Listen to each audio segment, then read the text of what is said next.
So we're both actually, believe it or not, I trained at Mayo, so we've got a conflict with the Mayo thing going. These are his conflicts. Both of us, of course, are on the Stryker design team. The good thing is we at least have seen the system before, which sometimes doesn't happen. These are my conflicts. I'm actually a Stryker guy, but I'm also a poster child for human resources. So this is a 71-year-old male who's had shoulder pain, his subjective shoulder value 60%, his rotations and strength, he's normal rotator cuff. These are his radiographs, so it's pretty much a slam dunk. So you want to take it over from here, Joaquin? Sure. If you can see the x-rays on your screen, because I cannot see your screen, as you can see, there is an AP external rotation and an axillary x-ray that shows primary OA concentric pattern. If you move on, add on your screen to the CT scan, there is a little bit of posterior subluxation, and there is an osteophyte forming posteriorly, but I think it's still concentric enough to not have to think about a reverse shoulder arthroplasty. So now we're going to go live to the surgical field. Can you guys see the surgical field from your room? Yes. Perfect. So left shoulder, superior, inferior, lateral, medial. So I'm going to start with the case, and for my skin incision, I prefer to place the skin incision slightly more lateral. So the first thing I do is I identify the location of the tip of the coracoid, and I feel for the posterior corner of the acromion, and those are my main landmarks, and I basically divide that in 3/3. So my skin incision is going to be approximately 2 centimeters lateral to the tip of the coracoid. I like that better over a more medial skin incision because typically you get better exposure to the glenoid, which is somewhere here. So we're going to start the exposure, and bear with me since this is live surgery. It may take a little bit of time to get the exposure done, but we're going to try to identify the deltoid fascia. And then once we have the deltoid fascia exposed after dividing through the soft tissues, I like to use a couple of Gelpi retractors, as you can see here, to open up the skin flaps. And then I'm going to take a pickup and cautery. And the downside of creating a more... Cautery is not working? Yes, it is. No, it isn't. Hey, Joaquin, what are all those frickin' lines about? Because that way, when I close the skin, they're going to be in the place where they were before I made the skin incision. Oh, yeah. Because as you can see, I'm going to raise a pretty substantial medial skin flap to find the deltopectoral interval. And my preference, and we can discuss about that if you want, is to mobilize the cephalic vein with the pectoralis medially, as opposed to with the deltoid laterally. If I can have a second Murphy rake, Reggie. How many people in the audience take the vein lateral? How many take it medial? You can hold this from below. Yeah, the usual. That's like the biggest question in the whole procedure. I'm here to get to the deltopectoral interval, and of course in males, it always takes more of an effort to get there. Now we're going to take fine scissors, and my perception from the OR is that this is the deltoid, and then I think the deltopectoral interval is going to be somewhere here. So I'm going to divide that with scissors. Let's see, a band retractor. And, you know, to deal with the vein sometimes can be a challenge because in some patients, as we all know, the vein is closer to the deltoid and more difficult to mobilize. So sometimes I will end up ligating the vein, which may actually be necessary in this patient. Let me see, Harry, because the vein is, as you can see, very, very close in this particular patient to the deltoid. So I'm trying to gain some exposure proximally to see if I can get to the tip of the coracoid. And then the first thing I try to do is, let me see a cautery for a second, is to get a retractor over the tip of the coracoid. So I'm going to use a pointed Homan retractor, and I'm going to try to place it over the tip of the coracoid. Now we can take the superior retractors out. Band out, please. So that will allow me to place the skin and cushion and the deltoid under tension, and then I can identify the cephalic vein and then dissect from proximal to distal. And the problem of mobilizing the vein medially is that there is more branches, obviously, that have to be coagulated in order to gain your exposure. So now I'm going to move more distally. I hope you can see on the screen reasonably well. There is a few feeders here to the deltoid. And there is a second leash of vessels that are more deep here, which is the transverse arch of the thoracoacromial branches. And that I like to typically coagulate as we go to minimize bleeding. Let me see fine scissors again. And now that I have an idea of where the cephalic vein is aiming for, I can try to continue to develop that space between the deltoid and the pectoralis. And I'll place a second Hohmann retractor just proximal to the location of the deltoid insertion on the humeral shaft. So then I have basically the deltoid under tension with two retractors. Now I'm going to take my Gelpis out, and I'm going to get a knee retractor to protect the pectoralis and the cephalic vein. The next thing I'm going to do is place the arm in abduction. So I have a Mayo stand, since we're at Mayo Clinic. And you will see here that as I get the arm in abduction, the deltoid gets relaxed. And I think that really, really helps. So next, we have the deltoid muscle. This is the bursal space. I'm going to just create a very faint opening on the bursal wall, and then use a curved, large dara retractor that can go around the humeral head so that I have confirmation that there is no major adhesions. And then we're going to take this Hohmann out, make sure that we have the deltoid completely mobilized. And this is my favorite deltoid retractor. It's called a Brown retractor, and it will really help you get the deltoid completely out of the way. How many people in the audience have two assistants? Drop the Mayo stand down. Let me see. And then my next step is to find the conjoint tendon. And with my residents and fellows, I oftentimes tell them that is misleading, because as you can see, the conjoint tendon looks very white over here, but in reality, there is almost always, at least in males, a little bit of muscle on the medial aspect. So what I typically do is with a pickup kind of pull up a little bit and see if I can find this space between the conjoint tendon and the subscapularis. It's a very easy plane to find most of the times, as you can see here. Now, this is the tip of the coracoid. This is the CA ligament. I want to take the glipectoral fascia all the way to the CA ligament. So you can see CA ligament is here. Tip of the coracoid is here. This is the conjoint tendon. And then I'm going to place my knee retractor deep in there. And I am a minority in terms of biceps management, Carly. So the biceps tendon is here, and I am not going to do adenodesis. I know that that may sound crazy to some, but I don't do adenodesis in an anatomic arthroplasty unless there is preoperative pathology or symptoms. But I'm feeling the biceps because I want to understand where is the medialmost aspect of the groove, which is here. Now I'm going to place the arm in some external rotation that my assistant is going to hold. And I'm going to try to feel for the interval region, which is right here. So if you feel the subscapularis tendon, you can almost feel a herniation right there. And since I know that my biceps tendon groove is right there, typically I go approximately 2 centimeters medially to do my tenotomy. So now I'm going to start by opening the interval region.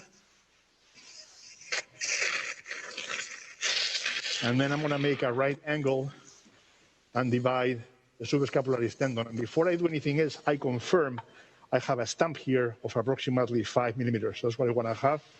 And then I'm going to place a first suture that goes through subscapularis and capsule.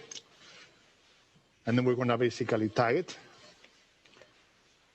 And if you don't know for sure, find scissors. If you are in the right location, one nice trick is to get scissors or a mosquito here so that you know for sure that you have some stump laterally, which I think is the key pickup for a tenotomy. So again, I'm going to continue distally taking together the subscapularis and the capsule. You can see how I have a reasonable tendon stump.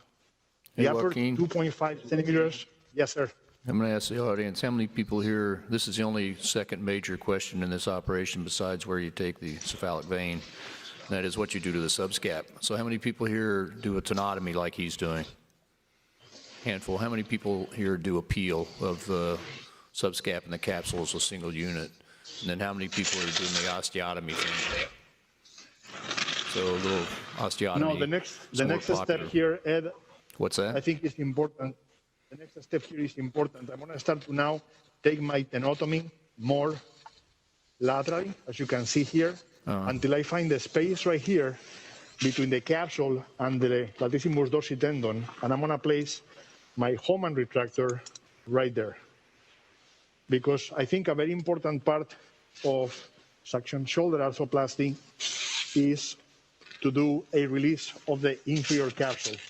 So the way I do this, two hands, Robbie, is, as you can see here, the capsule is under tension, right?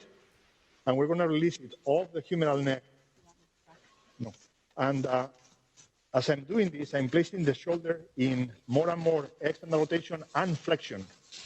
So I'm trying to drive the elbow of the patient all the way to the ceiling of the operating room, past the scissor clock position. So now I have peeled the inferior capsule, but my latissimus dorsi tendon is still protected. So now I think I'm ready to dislocate. So I'm going to place this retractor pulling out like this.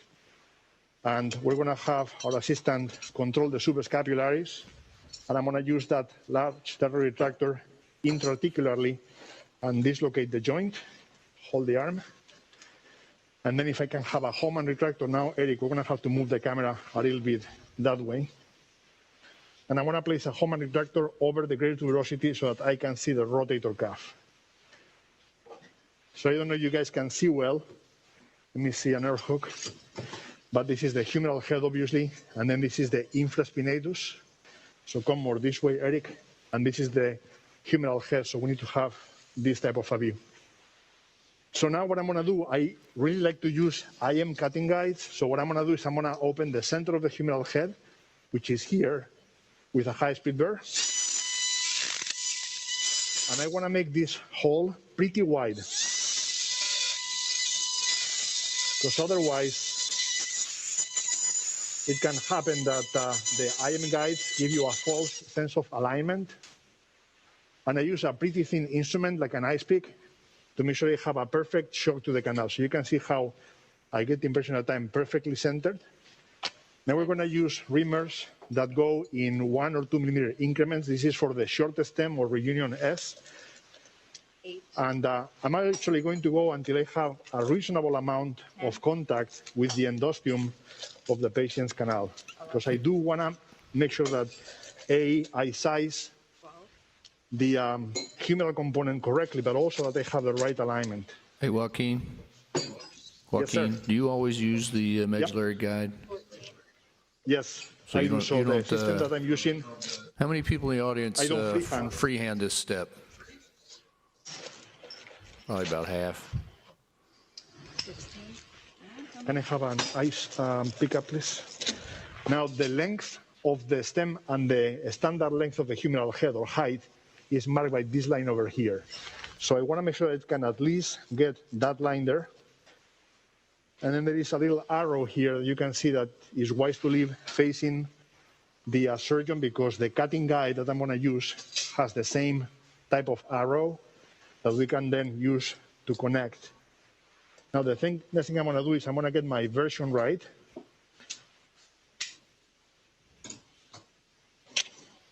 So can you guys see I'm aligning with the forearm here? Let's see a C guide and zoom in again. And I want to have my cut flush with the junction, pick up please, between the humeral head and the rotator cuff, Cushing. So I don't know if you can see that in camera because it's difficult to see this angle, but the supraspinatus is here, right here, and I'm a little bit too low. So what I'm going to do is I'm going to fine tune the height of my cut with this little device so that I know exactly what I am. And from my perspective, looks like I have a pretty good version and height. So I'm going to get one pin here, confirm that I have my version right. So do you really use that on every case? I do. Wow. because I want to get my cut perfectly accurate. So how do you know it's perfectly accurate? Because I have my version and inclination dictated by the IM canal. So now that I have the 2 pins, I think I'm the going to biggest push here. I think the biggest question is height, right? How do you know where's the proper height? You using have that the thing? C guide again. So I'll show you one more time. So you can see the rotator cuff here, right? Yep. So if I get my saw blade, it's going to exit exactly at the height that I want for a 135. Can you see that? So you use the, I forgot what that thing is called you've got in your hand there. We call it a C So you guide. use the angel and, wing to determine the height. to determine the height. Again, this is a system where you don't have a variable angle. So now we're going to go ahead and cut the humeral head.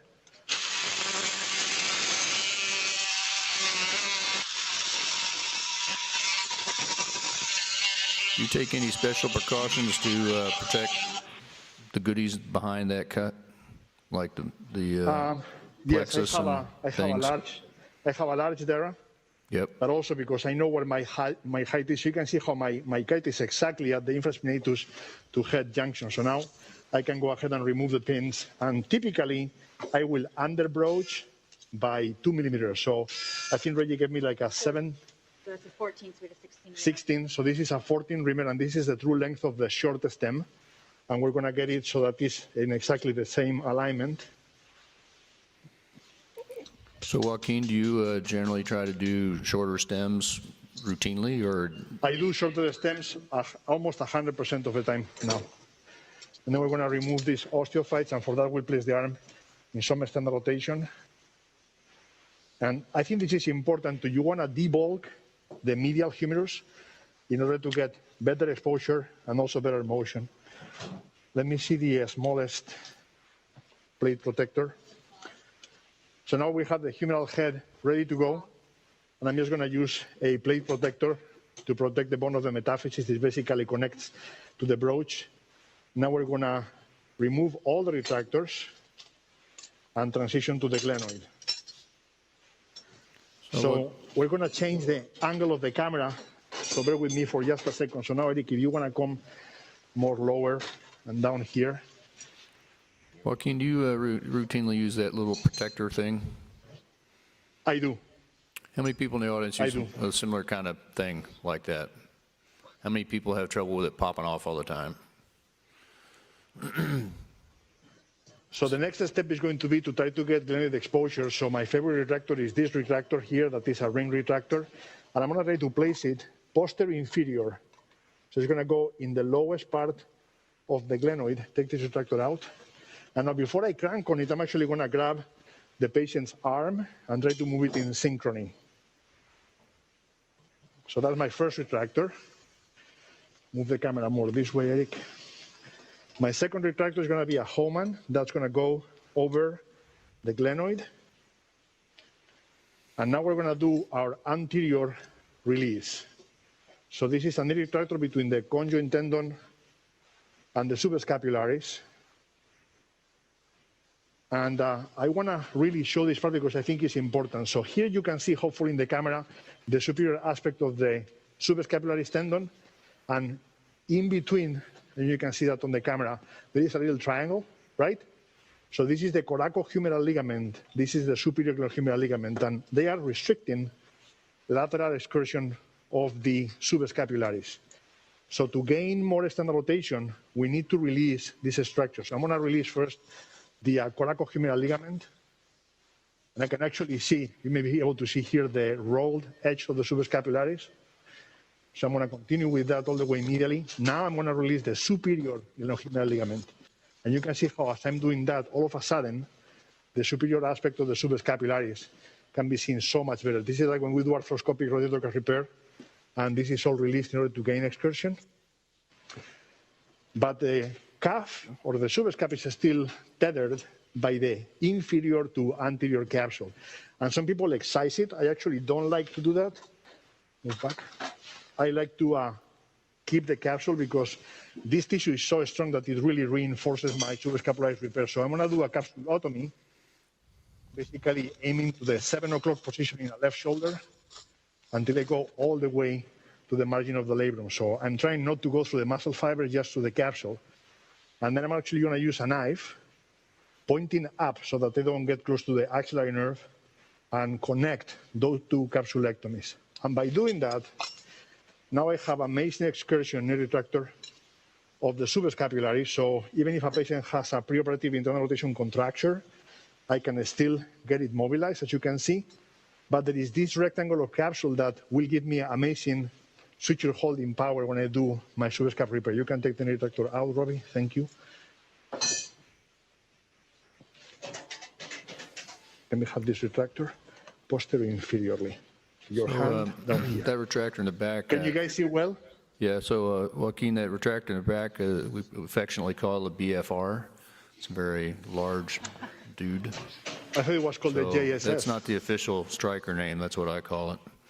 And it's really great So now, because Eric, if it you can allows you move your to camera. ream without catching up the reamers. So now my next step is to understand what are the landmarks of the face of the glenoid. And before I came to the OR today, I looked again at my CT scan just to make sure that I understood the relationship between the face of the glenoid and the glenoid vault. And as you can see in the back, there is very little labrum left. So in this particular patient, as I looked at the 3D reconstruction of the CT scan, I got the impression that the axis of my glenoid was basically here. So this is going to be the longitudinal axis of the glenoid. You can see here the lowest part of the glenoid.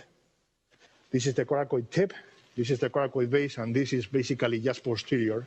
And then the horizontal aspect of the glenoid is basically right there. Now, I choose my glenoid size based on the humeral component head. So this is the head we resected, and my CST has marked out where we think there is osteophytes. And this is a size 52. So this is the one that I will plan to use, because this is osteophytes, and as you know, the humeral head is narrower than longer.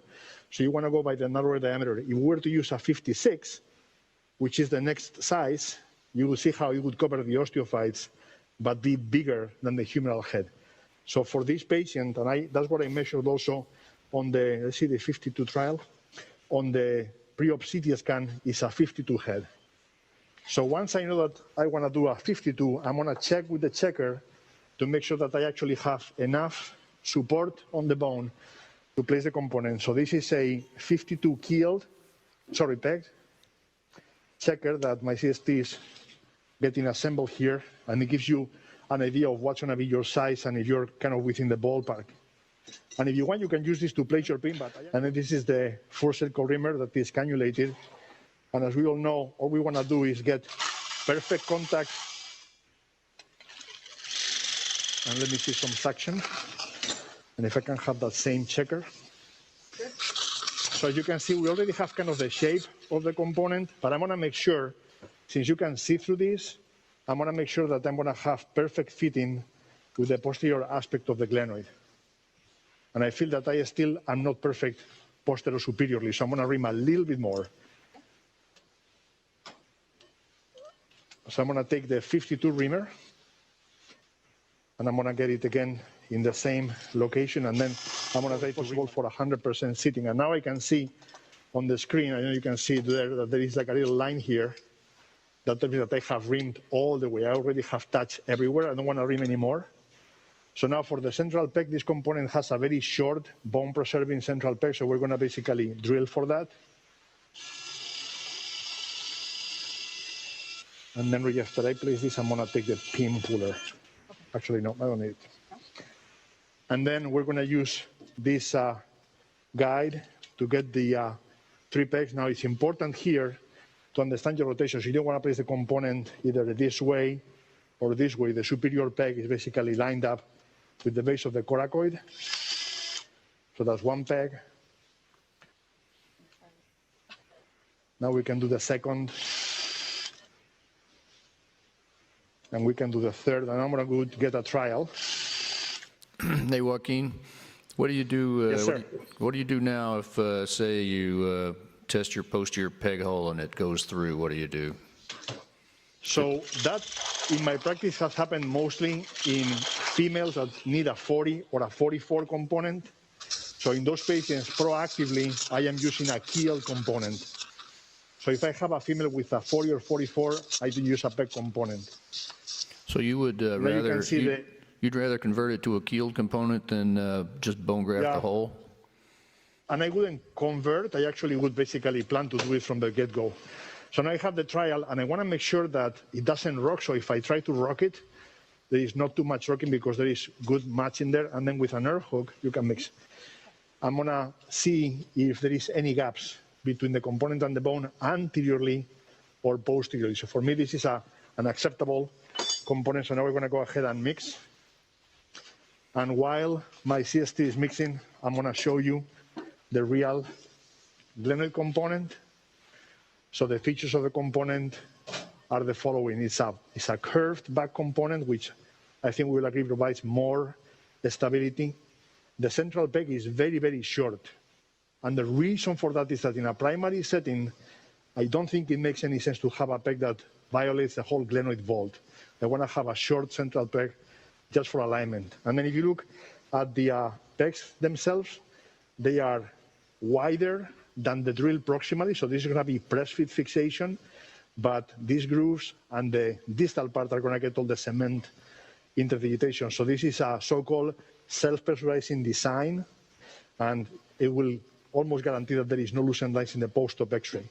It's also X3 polyethylene, and even though the front of the component has a different curvature for each of the sizes, the back has the same curvature and the same spread of peg. So you want to change now to a different size, you can do it without re-preparing. The other thing I like to do is I like to leave the suction in one of the holes because the glenoid vault is connected. This is my cement. I'm going to fill the holes with cement that has vancomycin and methylene blue.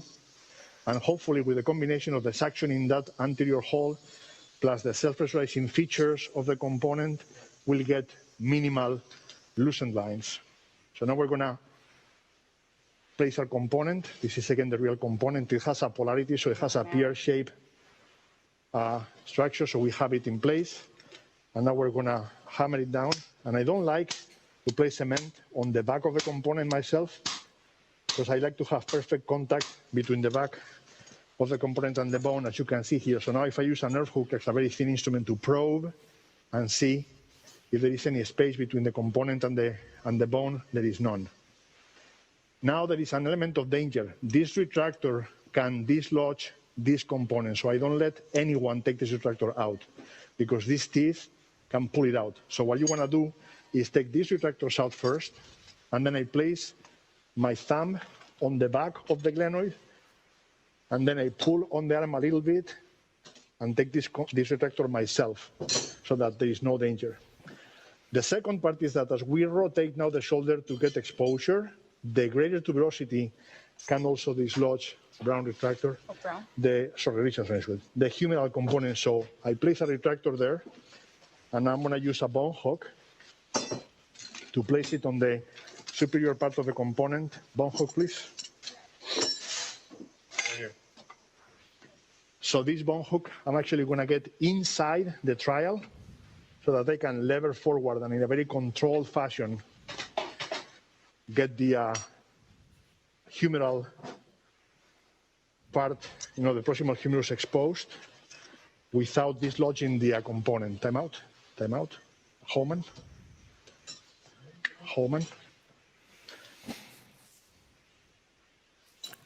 So Joaquin, you don't throw any epinephrine or anything in the peg holes or anything?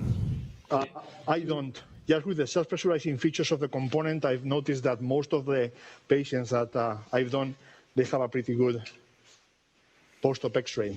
So now we're going to go for head sizing. So I know I'm going to try to use a 52 humeral head for diameter, but the thickness is going to be based on the cut that I did. So this is similar, but also how much I remedially. So I anticipate to use something thicker than this. And then to use a centric or an eccentric, for me, it depends on where the humeral head component rests. So in this particular patient, as you can see, it's a little low. It's not really covering the top of the head, so I'm going to use an eccentric trial. So I want to remove this,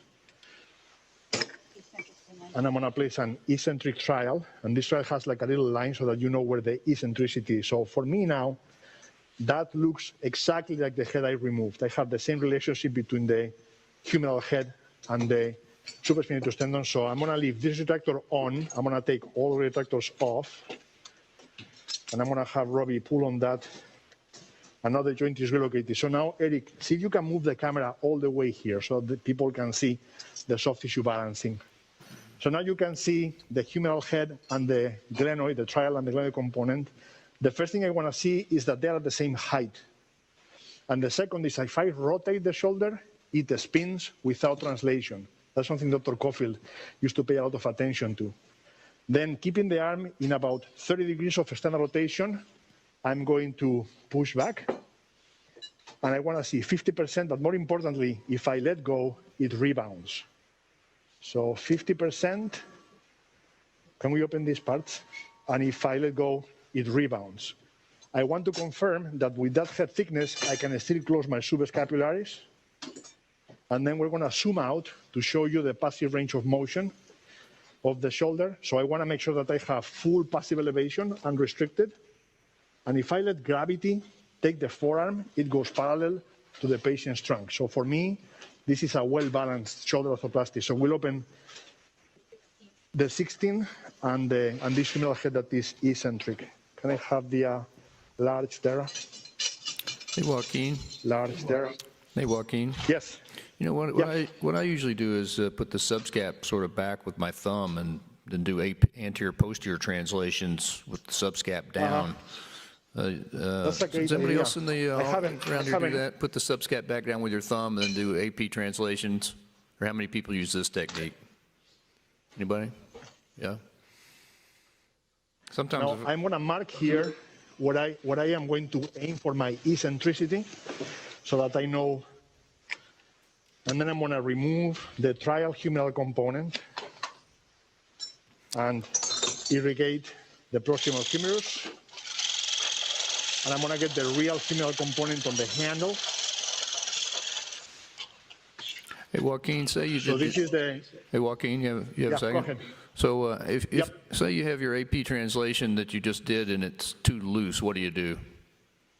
I increase the thickness of the head. You increase the diameter? And if that's not enough, I go to the thickness, not the diameter. Just the thickness, not the If I do that diameter. and it's not enough, correct. If I do that it's not enough, then I change both diameter and thickness. If not, then you can either placate the posterior capsule or convert to a reverse. Those are my strategies. Right. So this is the real component. Is a very short stem, but it's long enough so that it will engage a bit on the diaphysis. So we have noticed that the rate of stem malpositioning and stress shielding so far is very, very low. It has only proximal coating. And then once I implant it, I'm going to show you another feature that I think is important in primary shoulder arthroplasty, which is that the component is very bone preserving. Let's see a Cushing. So if you look at your whole cut surface, look at how much bone there is from here to here and from here to here.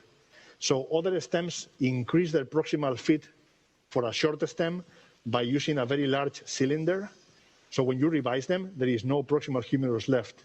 But because this is a wedge that engages on the calcar, it allows to use a lot of bone preservation technique without compromising primary stability. And now I'm going to mark the eccentricity of the humeral head and basically replicate my mark that I did before. So I have a marking bender, and basically I'm aligning the humeral head with the same marking line that I did. And I'm going to impact the humeral head down. And I like to leave the stem a little proud so that it will lock the Morse taper before we have the stem too low. So now we're going to relocate. So again, this retractor stays. This is going to go. And then we can show you again with the real Eric. If you can move the camera all the way there, that we can do that translation of 50. And if I let go, it rebounds. So for me, that's a perfectly balanced shoulder, especially because, as you can see, I can perfectly fine close the subscapularis. So now we're going to move to a subscapularis closure. Are we doing okay for time, Ed? I don't know. What's that mean? We have How much 23 time do I more, or have? we're over 23? Oh, we have lots of time. Perfect. So now we're going to move the camera this way just a little, because I think the subscapularis closure is very important. So here you can see the upper portion of the subscapularis tendon, and this is the matching on the other side. As you can see, it's nice that I was able to leave a really stout tendon stump. And I'm going to try to match the position of the subscapularis tendon the way it was before surgery.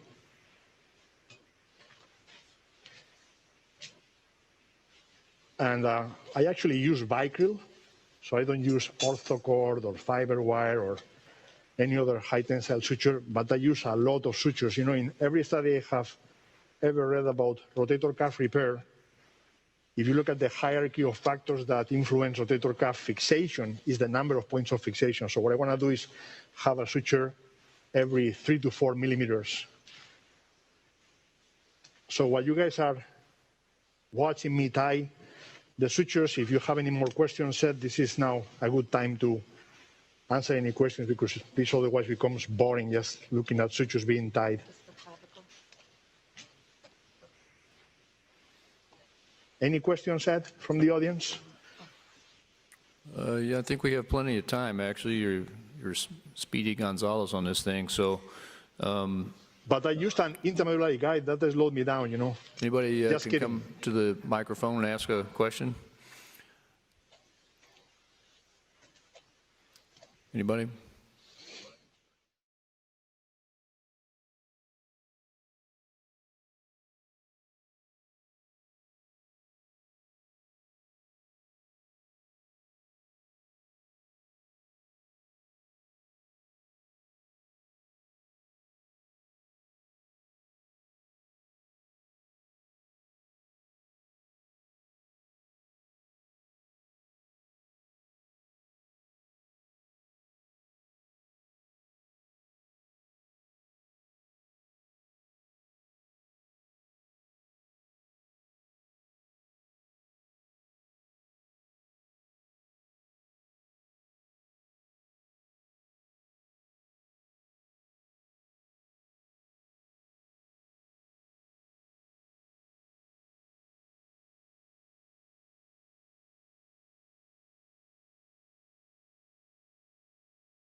So Joaquin, no drains.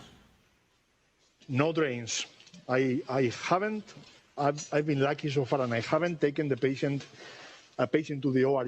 You don't even give blood on Thank you. yourself. Bloodless surgery. Yeah, I do have some blood. But thank you very much to everyone. I know that sometimes it gets boring to, go through a whole surgery, but hopefully it was educational. And if you have questions, great. And if not, you guys can go on break earlier. Any other questions from the audience? Anything? Joaquin, thank your assistants up there. Yeah, and all the and people. I just want to say thank you also. I want to say thank you to the ICJR team and also to my team in the OR. I have There 3 you people go. from my AV team that do great. Regina, my CST, Robbie, my surgical assistant, a resident anesthesia. So it's impossible to be a successful orthopedic surgeon without a team. So I'm really grateful to my team and to you guys for listening today. Thank you and have a great day in Las Vegas. Yeah, thank you, sir. Thanks, everybody.